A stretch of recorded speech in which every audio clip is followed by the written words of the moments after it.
Robert Weber, stood inside the steel citadel of the Tirpitz, believing in permanence. The battleship was the heaviest armored object ever sent to sea by Europe, cocooned by mountains and cold water. Her hull nested against a Norwegian sandbank like a fortress fused to the earth.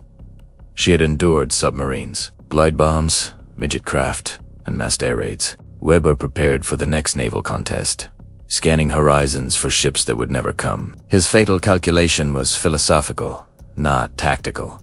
He believed war would continue to argue with steel. He did not know the British had changed the argument. For years, Tirpitz had dominated strategy without firing a shot. Her mere existence spent Allied shipping routes, pinned fleets, and consumed resources. Winston Churchill called her the Beast, and he obsessed, because the ship was not a weapon so much as a gravitational field. As a fleet in being, Tirpitz threatened every Arctic convoy to Russia. The cost was invisible but constant. Escorts diverted, plans delayed, fear institutionalized. Geography completed the illusion of invincibility. The fjords were narrow, deep, and mined. Torpedoes could not be lined up. Smoke generators could blanket the ship in minutes, spewing chlorosulfonic acid to blind attackers. The mountains broke radar and sightlines. The citadel seemed final. The British tried anyway under the keel first. In September 1943, Operation Source sent X-craft midget submarines crawling through the darkness. Crews lived inside 5-foot diameter steel coffins. Air foul, nerves raw.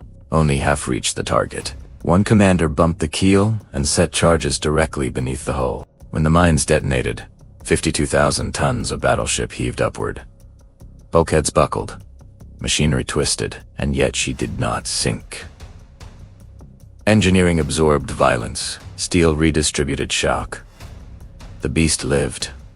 Next came brute force from the air. In April 1944, carrier aircraft attacked in daylight. Bombs shattered decks and slaughtered exposed crews, but the heart of the armored box protecting engines and magazines kept beating. Low-altitude bombs struck fast and shallow. They broke skin, not bones. So the problem was if armor could not be pierced, then the earth itself would be. That idea belonged to Barnes Wallis. Wallis did not design bombs to explode. He designed them to fall. The Tallboy was a 12,000-pound, machined steel spear filled with torpedo dropped from altitude.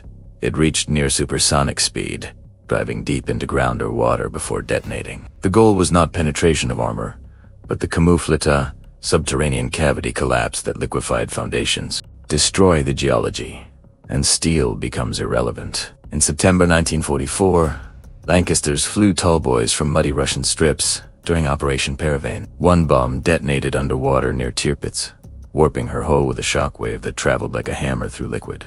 Damaged and vulnerable, she was towed south to Tromsø and grounded on a sandbank, an attempt to make her unsinkable by removing buoyancy from the equation. It was a trap of a different kind. On the morning of November 12th, Operation Catechism began. Lancasters were stripped to essentials: fuel, bombs, men, no escort, no second pass, a dead man's run. Nature intervened first. Zero wind. The smokescreen failed to spread. The ship lay naked under clear Arctic light. At 8:41, Tallboys fell.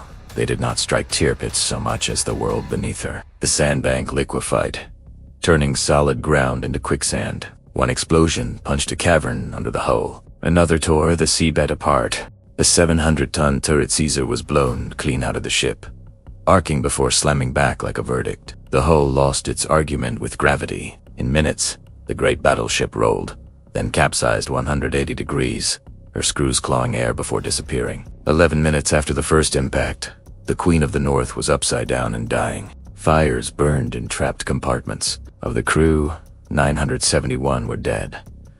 87 were pulled alive from the freezing water. The proof was final and merciless. Tactics failed where applied physics succeeded. Armor, training, geography none mattered once. Industry learned how to turn gravity into a weapon. Tirpitz had not been defeated by ships or pilots alone, but by a decision to stop fighting steel and start erasing the ground it depended on. War did not end with a duel that day. It ended with a calculation.